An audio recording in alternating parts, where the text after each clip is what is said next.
que a gente tem, né? E traz, assim, muita alegria para a gente, né?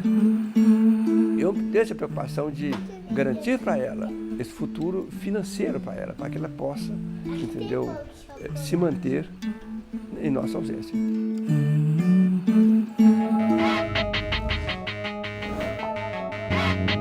Desfilou de calção, certo? Descalço, pisando em tudo que era de porcaria, sendo arrastado com corda no pescoço. Ele era uma pessoa extremamente coerente, muito firme nas posições, um organizador imbatível. Gregório foi uma pessoa muito perseguida porque era um elemento muito valioso nas atividades de organização do Partido Comunista.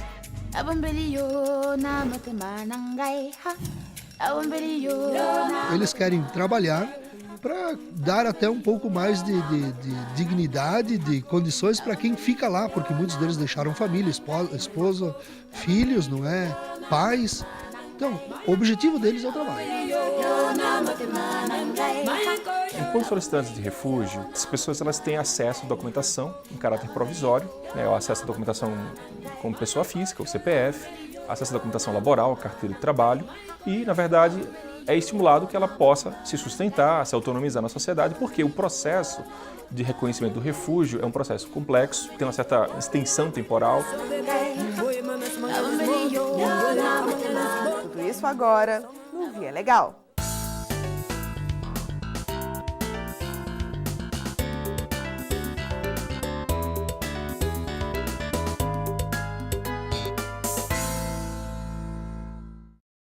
Uma oportunidade rara de mudar de país e principalmente de vida. Desde o fim da Copa do Mundo de Futebol, centenas de ganeses estão no Brasil em busca de refúgio. Esse tipo de abrigo está previsto em lei, mas depende de uma autorização do Estado. Marcelo Magalhães mostra por que, no sul do país, a presença desses estrangeiros foi discutida nos tribunais antes mesmo que os pedidos fossem analisados pelo Ministério da Justiça. Caxias do Sul é considerada o berço da colonização italiana no Brasil. Mas no mês de julho, foram outros estrangeiros que chamaram a atenção na cidade.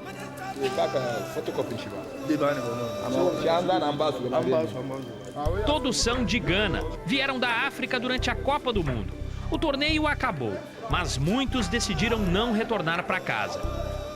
De acordo com o Ministério das Relações Exteriores, mais de 8.000 ganeses pediram vistos para o período da Copa. Mas somente 2.500 entraram no país.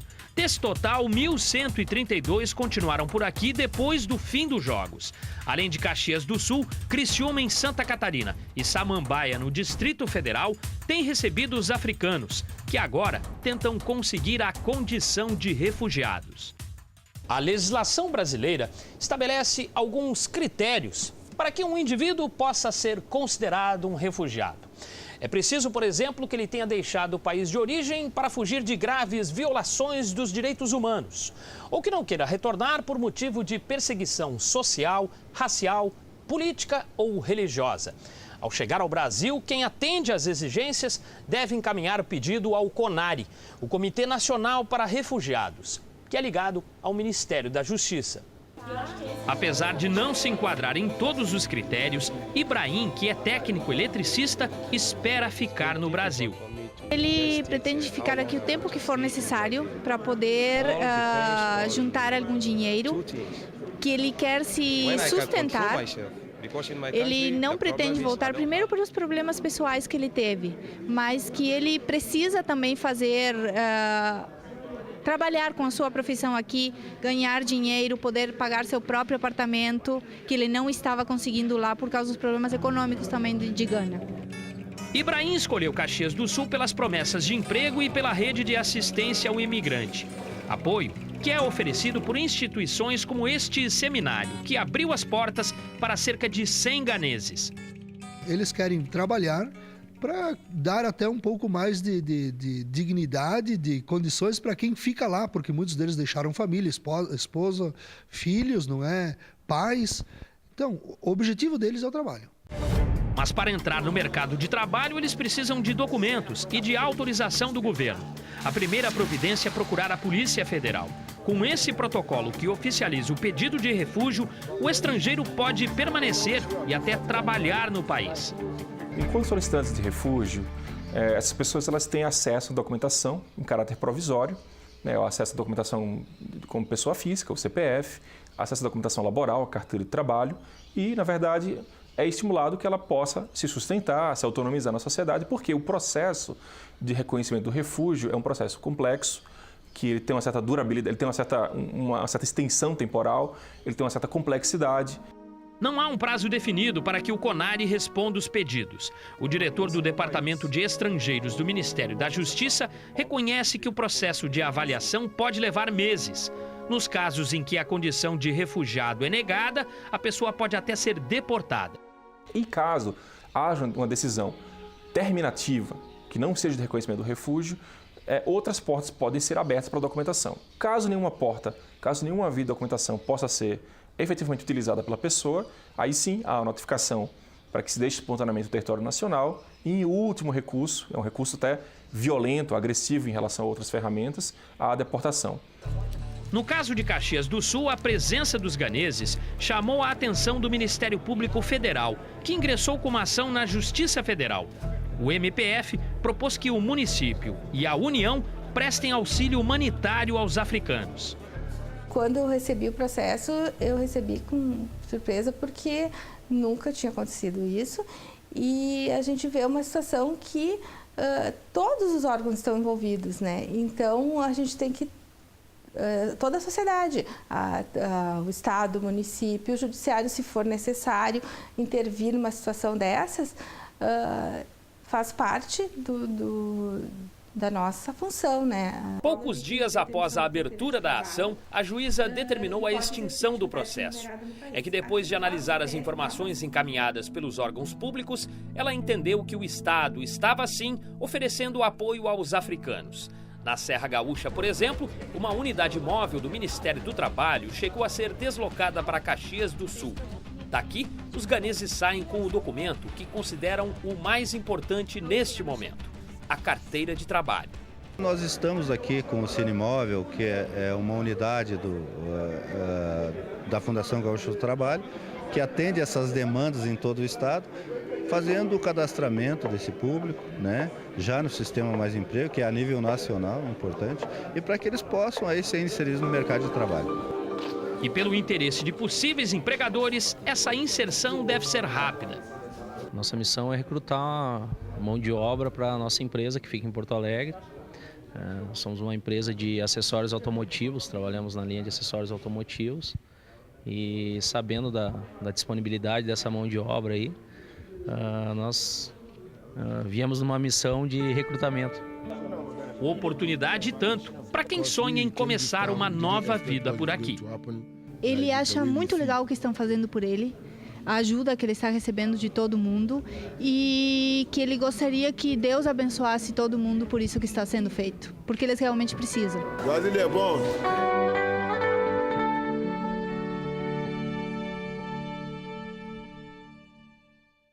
Um personagem único que por décadas acompanhou de muito perto o exercício do poder no Brasil. O Via Legal de hoje mostra um pouco da história de Gregório Bezerra, um nordestino que fez oposição nos dois momentos em que o país viveu sob regime autoritário. Uma decisão judicial recente beneficia os herdeiros do ex-militar e confirma a importância desse homem para a história da política nacional. Forte das Cinco Pontas, Batalhão do Bairro de Afogados e Praça de Casa Forte. Esses pontos turísticos da capital pernambucana guardam um capítulo importante da história política do país. Os endereços testemunharam a perseguição do Estado ao ex-militar Gregório Bezerra. Ele foi um dos líderes da chamada Intentona Comunista, idealizada por Luiz Carlos Prestes.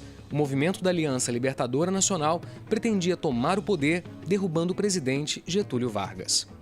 É preciso que as novas gerações entendam o que foi de fato, 1935. Agora, é possível situar esse movimento num contexto de absoluta instabilidade política, não só no Brasil, como no mundo inteiro. Muitos militares aderiram à causa, tanto que a ação revolucionária foi planejada de dentro dos quartéis. Deveria acontecer em todo o país, mas perdeu a força depois de ser descoberta pelos comandantes. Resultado: o levante só foi registrado em Natal, Recife e na cidade do Rio de Janeiro.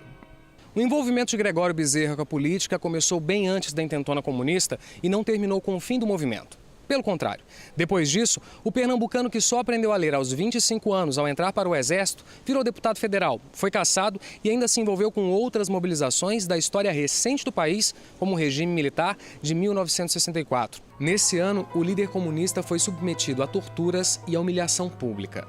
Desfilou de calção, certo? Descalço, pisando em tudo que era de porcaria, certo? Pedras, essas coisas todas. Sendo arrastado com corda no pescoço. Jurandir conta detalhes da visita que a irmã fez ao pai logo após as agressões. Quando ela viu aquele estado deplorável que ele se encontrava, ela chorou. Ela já tinha entrado na cela e ele disse: minha filha, não chore não, porque isso faz mal a mim, certo?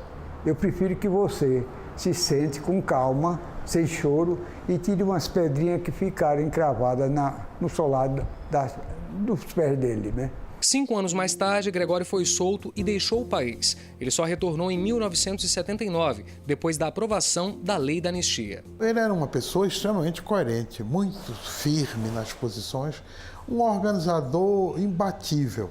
Gregório foi uma pessoa muito perseguida porque era um elemento muito valioso as atividades de organização do Partido Comunista. O político morreu em São Paulo em 1983. 19 anos depois, a família do militante acionou a Comissão de Anistia, órgão ligado ao Ministério da Justiça, que analisa pedidos de indenização de pessoas perseguidas pelo regime. A condição de anistiado foi reconhecida, mas Jurandir e os sobrinhos tiveram o pedido de recuperação patrimonial negado. Para a União, eles já não eram mais dependentes do político. Insatisfeita, a família resolveu levar o caso aos tribunais. O processo foi analisado aqui, na Justiça Federal, em Recife. Tem uma forte jurisprudência, tanto nos tribunais regionais federais como no próprio Superior Tribunal de Justiça, reconhecendo que aquela palavra dependente pode ser substituída por sucessores na ausência do dependente. E aí, então, com base nessa argumentação jurídica, é que eu reconheci o direito do filho e dos netos filhos de uma filha falecida do Gregório Bezerra, a receber essa indenização prevista na Lei 10.559, que há inúmeros precedentes dizendo que os sucessores civis têm direito de receber indenização por danos morais sofridos pelas pessoas anistiadas. A União recorreu ao Tribunal Regional Federal da 5ª Região, que manteve a decisão de primeira instância. O Estado foi condenado a pagar R$1 milhão à família do militante, mas a resposta pode ainda não ser definitiva. Eu não tenho a menor esperança de que a União não vá recorrer dessa decisão, porque recorreu no primeiro grau contra qualquer expectativa vamos dizer, de justiça histórica, um caso tão claro de perseguição. Paulo, que integra a Comissão Nacional da Verdade e hoje tem o desafio de ajudar a passar esse período da história limpo, não tem dúvidas. O Estado deve reconhecer o erro e reparar quem ainda sofre as consequências do regime. Que é uma decisão importante para a democracia brasileira, um gesto de afirmação da justiça e que contribui para a compreensão melhor do que aconteceu no Brasil nesses anos de chumbo.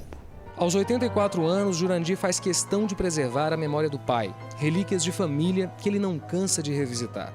Com a fala mansa e o peso da idade, o guardião da história de Gregório Bezerra sabe que o caso ainda terá desdobramentos e questiona. Outros companheiros, outros combatentes já foram agraciados. Lamarca, Marighella e tantos outros. E por que não Gregório Bezerra? A intenção de quem faz um seguro de vida é proteger e garantir segurança a pessoas importantes, como companheiros e filhos. Exatamente por isso, o mínimo que se espera é que a liberação do dinheiro seja feita de forma rápida e sem burocracia. Não é o que mostra a realidade. O exemplo que você vê agora vem do Rio de Janeiro. O dia 16 de fevereiro de 2003 nunca vai sair da memória desta dona de casa. Foi quando o marido, com quem ela estava casada há quase 30 anos, começou a passar mal. Ele era uma pessoa muito teimosa. Ele não parava de fumar, ele continuou fumando. Então, quando ele viu que a situação ficou preta mesmo, isso foi num domingo, no dia 16 de fevereiro. Ele me pediu, pelo amor de Deus, me leva para o hospital que eu não estou aguentando. No dia seguinte, Jaime, que tinha 53 anos, não resistiu e morreu no hospital. Sandra, então, se lembrou de uma providência que o mecânico tomou: fazer um seguro de vida. Ele se aposentou pela firma onde ele trabalhava e quando ele foi para receber esse dinheiro, o banco começou a conversar com ele. Ele também não entendia as coisas, começou a conversar e para ele fazer esse seguro de vida para deixar para mim. E ele fez. Ela ainda se lembra das dificuldades enfrentadas pela família para pagar as prestações do seguro.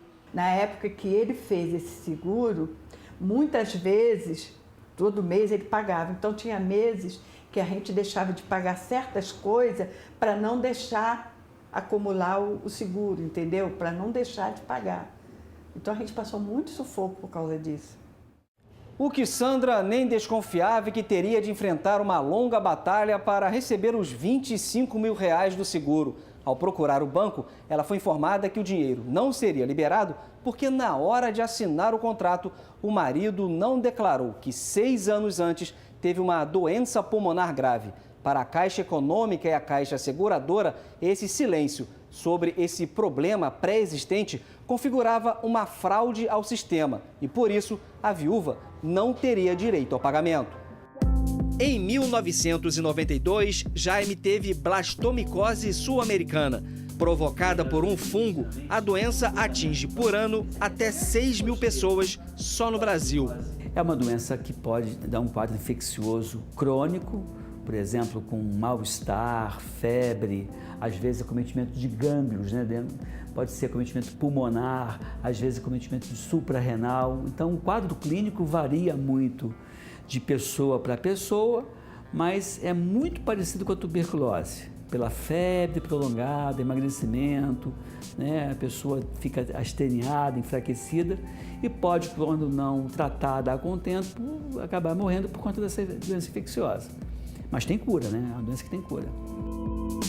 No caso de Jaime, não adiantou apresentar o atestado de óbito, que indicava choque séptico, infecção respiratória grave, insuficiência respiratória aguda e doença broncopulmonar obstrutiva crônica, problemas típicos de fumantes. Também não adiantou o relato do coordenador do hospital onde Jaime morreu. O médico atestou a presença de uma bactéria resistente a vários tipos de antibióticos no sangue da vítima. Ele ainda fez uma ressalva, a de que a blastomicose é provocada por um fungo. A advogada conta que todos os recursos administrativos foram negados e a saída foi entrar com uma ação na justiça.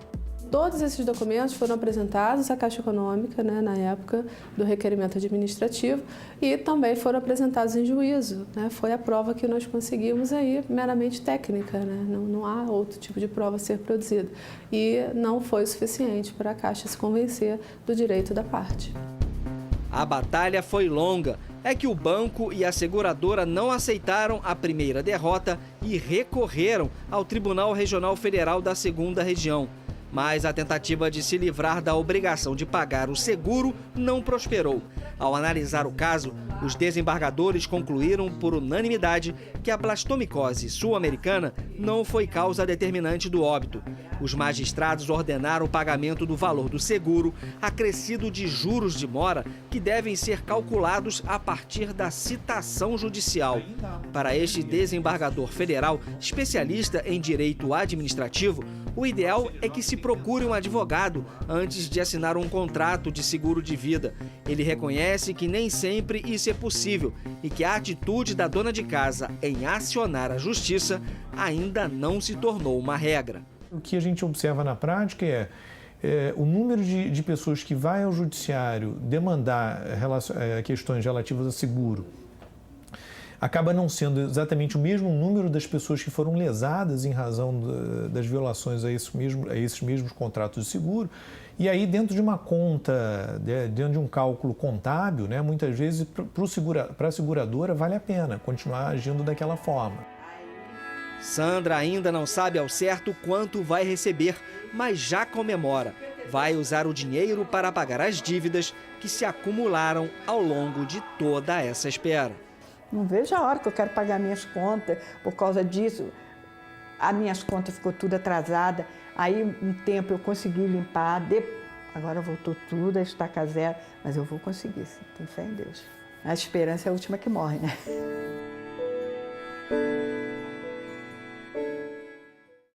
E a gente continua falando de assistência e de proteção em caso de morte. A diferença é que nos exemplos que você vê agora, quem busca ajuda são menores que por algum motivo foram criados pelos avós. Pelas regras do INSS, eles não podem receber pensão como os outros dependentes do segurado. Uma norma polêmica que tem sido questionada nos tribunais e, claro, tirado o sono de quem assumiu o desafio de educar e de garantir o futuro dos netos. O mundo de Sofia para a cada história do avô. É uma filha que a gente tem, né? E traz assim, muita alegria pra gente, né? Há quase 2 anos, José Batista perdeu a única filha assassinada. A força para enfrentar a dor vem deste sorriso. Assim que nasceu, Sofia foi morar na casa dos avós em Brasília e continua por lá. É que José Batista conseguiu na justiça a guarda da neta, criada como filha. Uma missão nada simples, reconhece o avô. Ser avô é aquela parte boa da vida, da criança, né? De fazer tudo que ela quer, tudo que os pais não deixam fazer, os avós levam para fazer. E ser pai é exatamente estabelecer os limites da criança, impor ordem, colocou muita coisa. Então, a gente conjugar essas duas coisas é muito difícil. Enquanto se esforça para aprender a ser pai-avô, José não economiza a atenção e carinho. Aos 4 anos, Sofia tem todo o suporte emocional e financeiro dos avós, o que não afasta a preocupação com o futuro. O desejo do militar aposentado é que, como dependente dele, a neta possa receber a pensão por morte. Eu tenho essa preocupação de garantir para ela esse futuro financeiro para ela, para que ela possa, entendeu, se manter em nossa ausência. No Recanto das Emas, cidade localizada a 30 quilômetros de Brasília, Dona Raimunda também se preocupa com o futuro da neta. Apesar de não ter a guarda da jovem de 14 anos, ela se orgulha de poder ajudar na criação de Camila. Faz isso com a aposentadoria de um salário mínimo. A ex-empregada doméstica não vê a hora de realizar um grande sonho, ver a neta aprovada em um concurso público. Eu espero que ela, pelo menos, ela venha a ter uma qualidade de vida melhor, venha estudar, querer estudar, para crescer na vida, para arranjar um bom emprego, chegar a uma faculdade. Isso é o meu sonho, é esse. E ela tem razão em incentivar a independência financeira da neta. É que, pelas regras do INSS, o menor criado por avós ou outra pessoa não tem direito à pensão em caso de morte do responsável. A regra vale inclusive para situações em que a guarda foi oficializada. Mas nem sempre foi assim. Em 1991, uma lei federal garantiu ao menor sob guarda judicial o direito à pensão em caso de morte do segurado. 5 anos depois, em 1996, essa regra foi modificada. De lá para cá, a questão passou a ser resolvida na Justiça. É que uma outra lei, o Estatuto da Criança e do Adolescente, garante o direito à pensão por morte até que a pessoa complete 21 anos. Em Minas Gerais, um menor criado pela avó precisou recorrer aos tribunais para receber a pensão da segurada, que morreu em 2004. O processo veio parar nas mãos deste desembargador do Tribunal Regional Federal da Primeira Região, que encerrou a discussão, pelo menos nesse caso. Neste confronto das duas leis é que surgiu esta polêmica entre os julgadores. Mas no nosso tribunal, essa polêmica não existe, reconheceu a inconstitucionalidade da parte do regime geral da Previdência Social que excluiu o menor sob guarda judicial da relação de dependentes para efeitos previdenciários. O INSS recorreu da decisão, mas acabou perdendo a briga.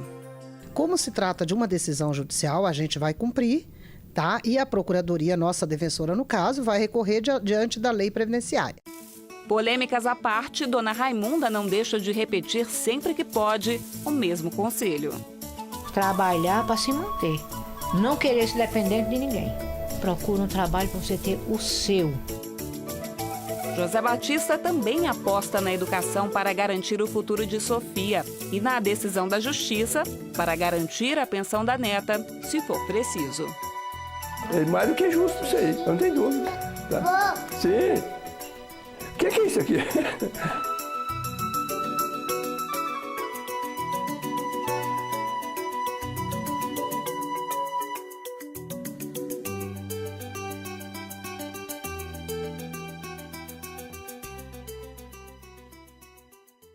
Você pode rever essa reportagem completa e outras histórias envolvendo benefícios previdenciários acessando nossos canais na internet.